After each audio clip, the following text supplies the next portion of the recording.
इसी प्रेरणा से आगे बढ़ रहा है. நண்பர்களே, சோழ சாம்ராஜ்யம் புதிய பாரதத்தின் நிர்மாணத்திற்கான பழமையான சாலை வரைபடம் போன்றது.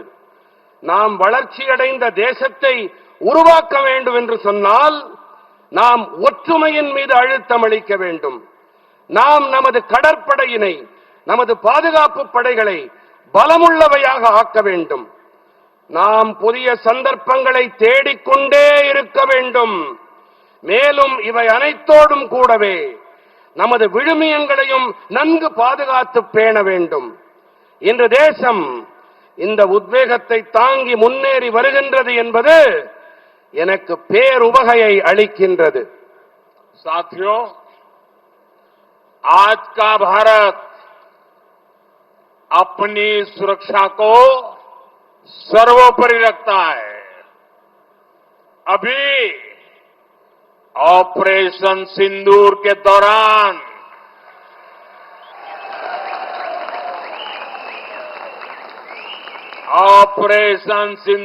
दौरान दुनिया ने देखा है कि कोई अगर भारत की सुरक्षा और संप्रभुता पर हमला करता है तो भारत उसे कैसे जवाब देता है.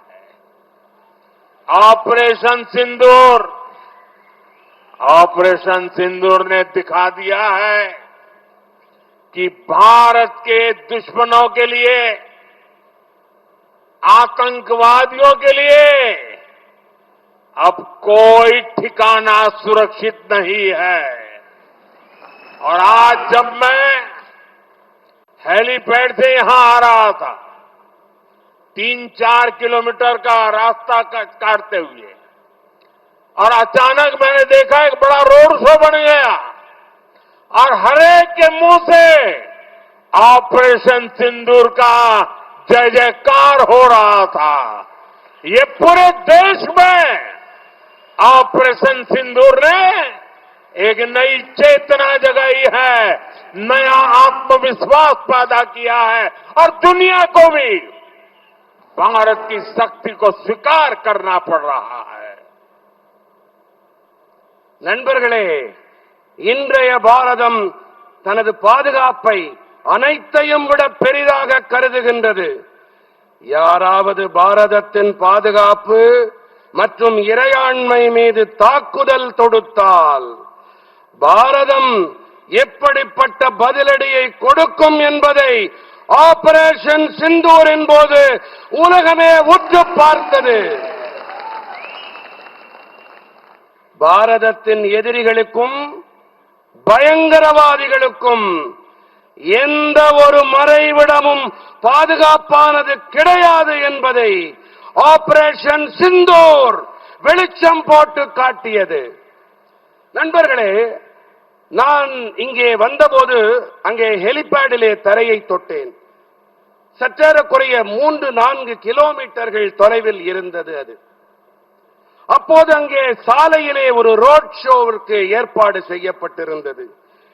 அனைவரிடத்திலும் ஆபரேஷன் சிந்தூரின் ஜெயகோஷம் அவர்கள் வாயிலே இதுவே மந்திர ஒலியாக ஒலித்துக் கொண்டிருந்தது. இதே உணர்வுதான் நாடு முழுவதிலும் இருக்கும் குடிமக்கள் மனதிலும் குரலிலும் ஒலித்துக் கொண்டிருக்கின்றது, பிரதிபலித்து வருகின்றது. நம் நாட்டில் மட்டுமல்ல, உலகமே இதை கண்டு வியந்து பார்க்கிறது. இந்தியாவின் வல்லமையை உலகம் தெரிந்து கொண்டு வருகின்றது. साथियों, हम सब जानते हैं कि राजेंद्र चोला ने गंगईकोंड चोलपुरम का निर्माण कराया तो उसके शिखर को तंजावुर के बृहदेश्वर मंदिर से छोटा रखा. वो अपने पिता के बनाए मंदिर को सबसे ऊंचा रखना चाहते थे. अपनी महानता के बीच भी राजेंद्र चोला ने विनम्रता दिखाई थी. நண்பர்களே, ராஜேந்திர சோழன் கங்கை கொண்ட சோழபுரத்தை நிர்மாணம் செய்தாலும் கூட அதனுடைய கோபுரத்தை தஞ்சாவூர் பிரகதீஸ்வரர் ஆலய கோபுரத்தை விட குறைவானதாக வைத்தார் என்பதை நாம் அனைவரும் அறிவோம்.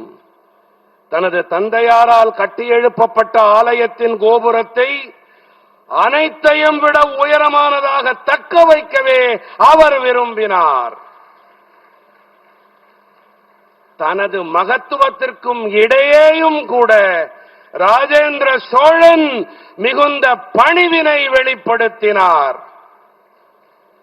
आज का नया भारत इसी भावना पर आगे बढ़ रहा है. हम लगातार मजबूत हो रहे हैं, लेकिन हमारी भावना विश्व बंधु की है, विश्व कल्याण की है. இன்றைய புதிய பாரதம் இதே உணர்வின் ஆதாரத்தில் முன்னேறிக் கொண்டிருக்கின்றது. நாம் தொடர்ந்து பலமடைந்து வருகின்றோம் என்றாலும் கூட நமது உணர்வுகள் உலகத்தின் நண்பனுக்கானவை, உலக நலனுக்கானவை. साथियों, अपनी विरासत पर गर्व की भावना को आगे बढ़ाते हुए आज मैं यहां एक और संकल्प ले रहा हूं. आने वाले समय में हम तमिलनाडु में राजराजा चोला और उनके पुत्र और महान शासक राजेंद्र चोला प्रथम की भव्य प्रतिमा स्थापित करेंगे. ये प्रतिमाएं हमारी ऐतिहासिक चेतना का आधुनिक स्तंभ हो बनेगी. நண்பர்களே, நம்முடைய பாரம்பரியத்தின் மீது பெருமித உணர்வை முன்னெடுக்கும் வேளையிலே இன்று இங்கு மேலும் ஒரு உறுதிப்பாட்டை நான் மேற்கொள்கிறேன். வரவிருக்கும் காலங்களிலே நாம் தமிழ்நாட்டிலே ராஜராஜ சோழன் அவருடைய மைந்தன் மகத்தான ஆட்சியாளர் முதலாம் ராஜேந்திர சோழனுடைய பிரமாதமான உருவச் சிலையை நிர்மாணம் செய்வோம்.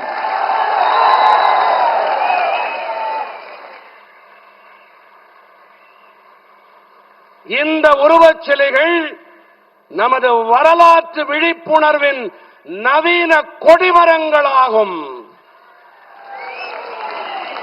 साथियों, आज डॉक्टर एपीजे अब्दुल कलाम जी की पुण्यतिथि भी है.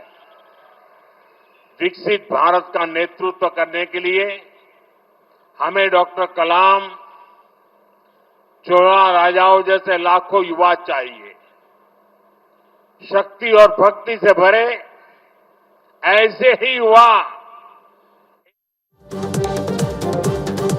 அதிசய அதிசயங்களின் ஆரம்பம். அதிசயம் நடக்கும் நிச்சயமா.